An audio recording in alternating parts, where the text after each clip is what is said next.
นี่ทางหลังเขาเป็นสนามบินกำจางเนาะตอนนั้นเขา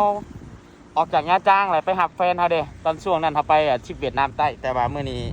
มากับแฟนเลยเด้บ่ได้ไปหับแล้ว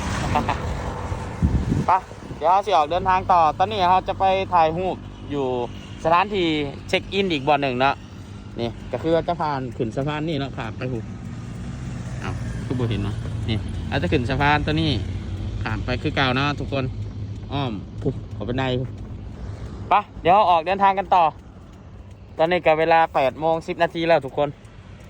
บุหูจักโมงสิฮอดโฮจิมินห์บัดนี้ กาบ่ค่อยขี่ไว้แน่รอบนี้ขี่มีแต่8-9-10แต่เก่าจำคันเร่งอันนี้เขาอยู่หน้าสนามบินกำจางป้อนน้ำทะเลโคตรใสเลยบริหารไปใช้ไกลได้นี่อยู่ยะจางมือหนาชิมาหาตึกปลาอยู่นี่แหละโหน้ำโคตรใส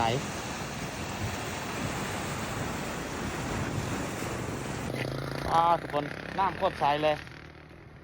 ตอนนี้เขาอยู่ที่บายถุงติ่งไหนนึ่งท้องอยู่แขวงนิ่งส่วนริงฮีน้ำโคตรใสแคมปิ้งได้ไหนอยู่นี่เขาก็เอาแคมปิ้งมาหลีกอยู่งามแฮงปะยังต้องไปบนอื่นต่อเดี๋ยวสิเอาภาพบรรยากาศงามๆอยู่บนนี้ให้เบิ่งนะภาพมุมสูงตรงนั้น